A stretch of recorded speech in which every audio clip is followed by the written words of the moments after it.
तालियों से स्वागत करिए। हमारे बीच में आज के कार्यक्रम के मुख्य अतिथि डॉक्टर ब्रजभूषण शर्मा जी उपस्थित हैं। मैं सुपर पाऊंगा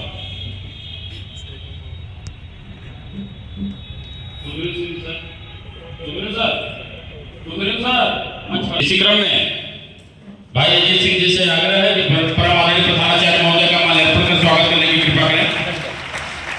इधर से कोई फोटो नहीं आएगा इधर।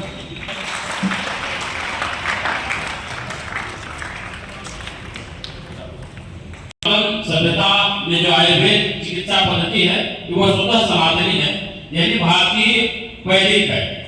भारतीय संस्कृति में जो प्रचलित शिक्षा पद्धति थी वह स्वतः आयुर्वेद ही थी।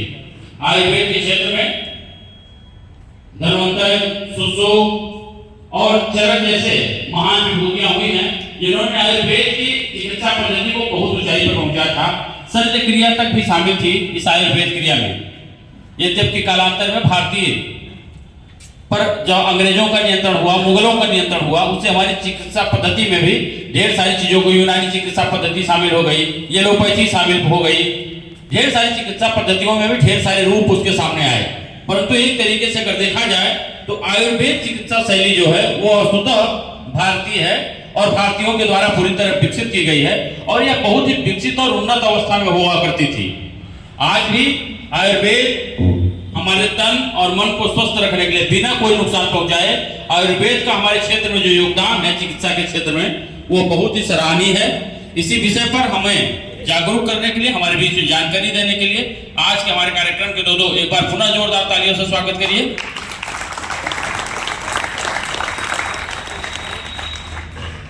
परम आदरणीय प्रधानाचार्य महोदय से निवेदन है कि हमारे अतिथि महोदय का माल्यार्पण करके स्वागत करने के लिए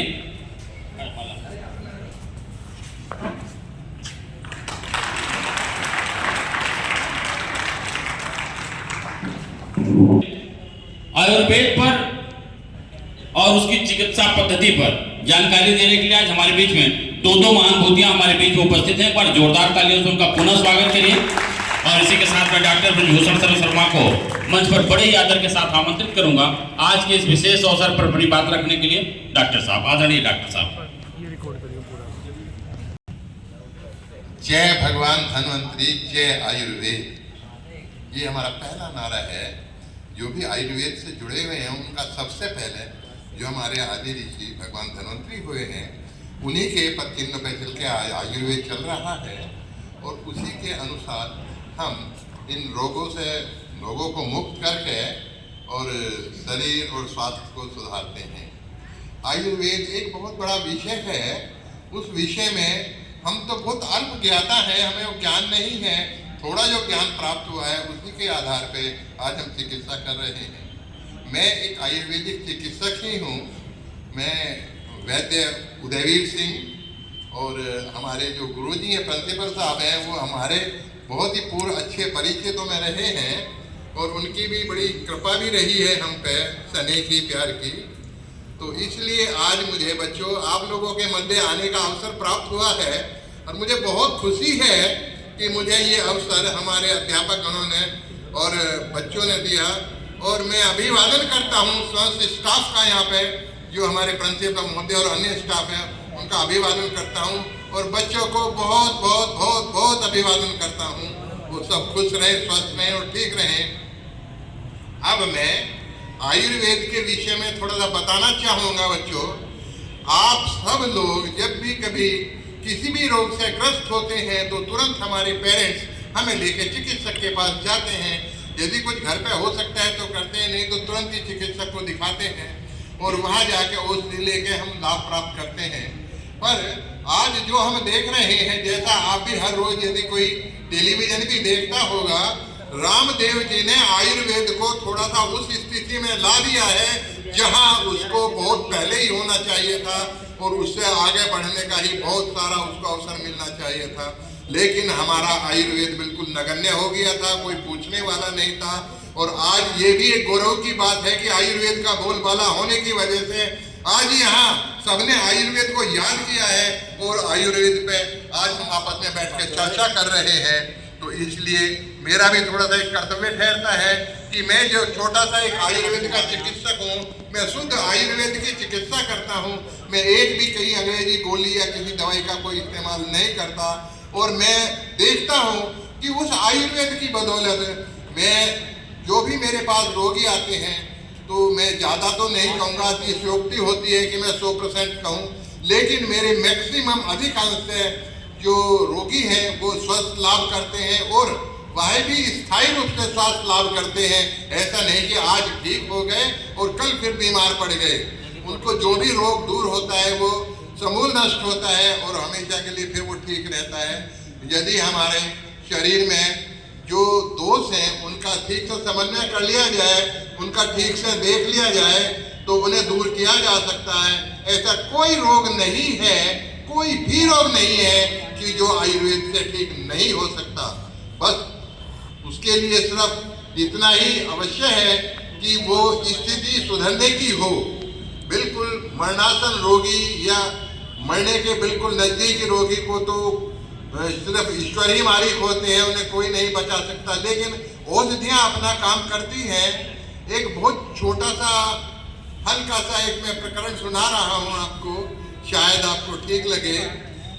एक बार भगवान धन्वंतरी जो थे, भगवान धन्वंतरी भगवान या जो उसके बाद में अनेक धन्वंतरी हुए हैं। धन्वंतरी हमारे एक पद है जो बहुत ही प्रकांड विद्वान होते चले गए, उनको धन्वंतरी का पद देते चले गए।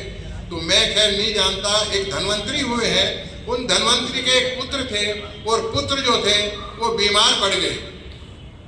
तो वो धन्वंतरी जो थे इतने ज्ञाता थे आयुर्वेद के कि जड़ी बूटियां जितनी भी जंगल में घास फूस पेड़ पौधे खड़े थे वो सब उनसे बातें करते थे। बातें करने का मतलब ऐसा नहीं है कि हमारी और आपकी तरह बातें करते हो। बातें करने का मतलब है कि वो जो गुण धर्म थे उनके, वो उनका ज्ञान उनको हाथ से छूने से और देखने से, उन्हें सूंघने से ऐसा प्राप्त हो जाता था कि जो पूर्ण ज्ञान उन्हें उसका प्राप्त हो जाता था। तो बहुत ही प्रकांड विद्वान और भगवान समान ही थे आयुर्वेद चिकित्सा के धुरंधर भगवान धन्वंतरी। तो जब उनके पुत्र बीमार पड़े तो उन्होंने उनको औषधियाँ दी, आराम नहीं आया। फिर औषधियाँ और दी, आराम नहीं आया। तो औषधियाँ देते देते यही स्थिति आई कि वो अपनी अंतिम औषधि भी जो दे सकते थे उसे बचाने के लिए अपने पुत्र को दी उन्होंने, लेकिन उनका पुत्र नहीं बचा। जब नहीं बचा तो उनको बड़ा पीड़ा हुई, दुख हुआ, सभी को होता है ऐसे उसमें दुख। लेकिन फिर भी उनका ध्यान, मन, आत्माएं जो थी वो सब ईश्वर से जुड़ी हुई थी। तो उन्होंने भगवान का ध्यान किया और भगवान से बातें की और भगवान से पूछा कि भगवान, मैं जब सारी दुनिया को बचा सकता हूँ, सबको ठीक कर सकता हूँ, मरे हुए रोगी को जिला सकता हूँ, तो मैं अपने पुत्र को क्यों नहीं बचा सका? तो तब भगवान ने अपना हाथ दिखाया कि मेरा ये हाथ देखो। क्योंकि हाँ मैं देख रहा हूँ, इसमें तो अनेकों छेद हो रहे हैं हाथ में। लोग तो जितनी भी औषधियाँ आपने दी मैंने उसके गले से नीचे नहीं उतरने दिया। मुझे पता था कि तुम बचा लोगे, लेकिन उसका जो समय था, उसका जो काल था, उसका जो उम्र थी वो इतनी ही थी। इसलिए उसे आपका वो करने के लिए कि भाई आपकी औषधियाँ ना उस पर कुछ वो करें, तो मैंने हाथ से उन सबको रोके रखा और मैंने उसको इसलिए जीने नहीं दिया। तो आयुर्वेद का मतलब ये है कि इसमें इतनी शक्ति है कि सब कुछ किया जा सकता है आयुर्वेद से। और आयुर्वेद जो है बच्चों, एक ऐसा एक विस्तृत अध्याय है, एक ऐसा विस्तृत क्षेत्र है कि जिसके लिए आपको भी, मैं समझता हूँ 50% किसी के पास जाने की जरूरत नहीं पड़ती है। आपके माता पिता भी आधा आयुर्वेद जानते हैं, आप सब आयुर्वेद जानते हैं। वो अलग है कि वैज्ञानिक तरीके से जो एविडेंस बेसिस हैं उन सबको एक चिकित्सक ही जान सकता है। लेकिन इतना आज भी जानते हैं कि अभी हमारे यहाँ गुड़हल खड़ा है, गुड़हल के पेड़ पे फूल लग रहे हैं। यदि इन्हें पीस के पाउडर बना के किसी को दे दिया जाए एक एक चम्मच रात के समय, तो उससे ही हमारे पित्त की थैली की पथरी कट जाती है। जबकि कहते हैं कि पित्त की थैली की पथरी नहीं कटती। तो उसे आप यदि इस तरह के छोटे छोटे उनको करें तो वो आपको बहुत ही लाभकारी है। लेकिन हमें ज्ञान नहीं है, इसलिए हम ऐसा नहीं कर पाते। नीम है, नीम के अनेक गुण हैं, आंवला है, अनेक गुण हैं, हार श्रृंगार है, खड़ा रहता है सबके घरों में, अनेक गुण हैं। तो इस तरह के पेड़ पौधे जो भी हमारे आसपास खड़े वो सब अपने गुण धर्म रखते हैं। शीशम का पेड़ अक्सर मिल जाता है, लेकिन यहाँ हम उसको नहीं जानते। लेकिन शीशम के पेड़ के पत्तों को यदि कोई घोट के उनका रस निकाल के पानी मिला के महीना 20 दिन पी ले तो उसकी वर्षों की गर्मी, वर्षों की अंदर की पेट की परेशानी, वर्षों की पेशाब से संबंधित परेशानियां सब नष्ट हो जाती हैं, 100% ठीक हो जाती हैं। ये निश्चित रूप से मेरे प्रयोग किए हुए सब वो हैं। तो मैं बताऊं बच्चों कि बहुत सारी ऐसी चीजें हैं। मैं आज आपको एक ऐसी चीज बताता हूं, शायद कभी कोई आजमा के देखना, जो मैंने अपने जीवन में इतना अनुभव किया है। तो उसको क्या है कि हमारे यहाँ चिड़चिड़ा होता है, अपामार्ग बोलते हैं जिसको आयुर्वेद में। लेकिन गांव में जो गांव के लड़के होंगे वे जरूर जानते होंगे कि चिड़चिड़ा क्या होता है, उनके पेरेंट्स जानते होंगे। उसकी जड़ को निकाल के यदि उसको छिलकी छाल छील के और उसे यदि पीसकर गोली बना ली जाए उसकी, सिर्फ कितनी छोटे मटर से भी छोटी, और उन गोलियों को सुखा लिया जाए, सुखा के रख लिया जाए। किसी का कैसे भी कंपाउंड फ्रैक्चर हो, हड्डी टूट के ऊपर नीचे चढ़ गई हो, हड्डी दूर हट गई हो, उसे सिर्फ वहां सेट करो डॉक्टर, उस हड्डी को लगाओ। और जो 6 महीने में भी नहीं जुड़ी है, साल भर में भी नहीं जुड़ी है, वे 8 गोली ही उस हड्डी को 101% जोड़ देती है। कभी भी कोई किसी को कहीं ऐसा वो मिले तो देखना। तो आयुर्वेद हमारा बड़ा विस्तृत है। आयुर्वेद में कौन सी गोली बताओ? सबसे बड़ी बात है कि हम सब बच्चे, आप लोग सब नहीं जानते कि सिर्फ 3 चीज पे आयुर्वेद टिका हुआ है, वात, पित्त और कफ। हमारे यदि ये समान मात्रा में है तो आप कभी रोगग्रस्त नहीं होंगे, आप स्वस्थ रहेंगे, ठीक रहेंगे और आपको कोई बीमारी नहीं होगी। जब भी इनका संतुलन बिगड़ जाएगा तब आप निश्चित रूप से अवश्य रोगग्रस्त हो जाएंगे। यदि आपकी वायु बिगड़ती है तो वायु से संबंधित 80 प्रकार के रोग होते हैं, वे सब होने लगेंगे। जितना भी ये जोड़ों में दर्द, शरीर में दर्द, घुटनों में दर्द और कमर में दर्द या कहीं पेट में दर्द होता है, ये सब दर्द कारण वायु के ही होते हैं। ये वायु के दोष हैं सब इस तरह से। ऐसे हमारे पित्त के दोष हैं। पित्त के दोष भी 30-35 रोग ऐसे हैं जो पित्त के कारण ही होते हैं, 10-15 रोग कफ के कारण होते हैं। तो ये सब चिकित्सक ही अपने ज्ञान से, संज्ञान से लेके बता सकता है कि तुम किस रोग से पीड़ित हो, तुम्हें क्या रोग होया हुआ है, और वो उसके अनुसार ही जब चिकित्सा करेगा तो निश्चित सफल होगा। तो इसलिए आप जो है जब भी इस तरह का कोई रोगग्रस्त हो तो देखें कि हमें ये पीड़ा हो रही, तो आप भी अनुमान लगा सकते हैं। अभी आपको किसी को या किसी भी आदमी को यदि कहीं शिकायत होती है पाइल्स की ऐसी, तो वो सब पित्त के दोष हैं। जलन होना, ब्लीडिंग होना, ये सब होना, दांत में ब्लीडिंग होना, ये सब पित्त के दोष के कारण होता है। खुजली, खारिश जितनी भी शरीर पर होती है, सोराइसिस, ये सब पित्त के दोष के, वायु दोष के कारण ही होती है। ये दोष मिश्रित भी चलते हैं और अलग अलग भी चलते हैं। तो खैर इस विषय में तो बहुत ज्यादा आपको वो नहीं रहेगा, बस इतना ही मैं बताना चाहूंगा कि आयुर्वेद में यदि आप कहीं कोई परेशानी हो तो जाओ, आयुर्वेद चिकित्सक से अपना इलाज कराओ और सही चिकित्सक के पास पहुंचो, तो आपको निश्चित रूप से एक अच्छा लाभ मिलेगा।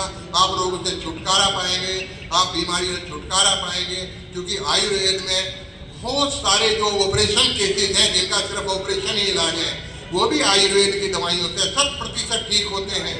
जैसे प्रोस्टेट ग्लैंड गदूज बढ़ जाते हैं बुढ़ापे में, अक्सर आपके पेरेंट्स को भी किसी को कोई शिकायत कभी हो सकती है, रही हो या हो, तो उसमें यदि इलाज किया जाए तो डॉक्टर बोलेंगे उसको कि सिर्फ ऑपरेशन इलाज है, कोई नहीं है, लेकिन वो निश्चित रूप से ठीक हो जाता है दवाइयों से।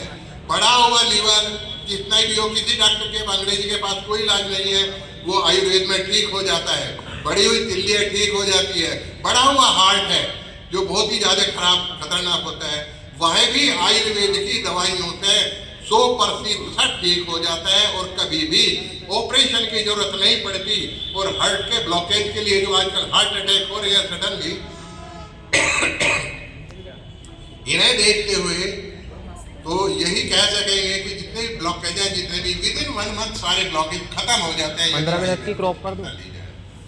तो इसलिए मैं कहूँगा अंत में कि बच्चों आयुर्वेद में थोड़ा सा ध्यान दो, हमारे गुरुजन भी सब ध्यान दें, तो उससे उन्हें लाभ मिलेगा और ठीक होंगे और आयुर्वेद की जय जयकार होगी। हमारी पृथ्वी पे मूल रूप से आयुर्वेद था, बीच में खत्म हुआ, अब फिर शुरू हुआ है और हमेशा आयुर्वेद रहेगा, कभी खत्म नहीं। इसलिए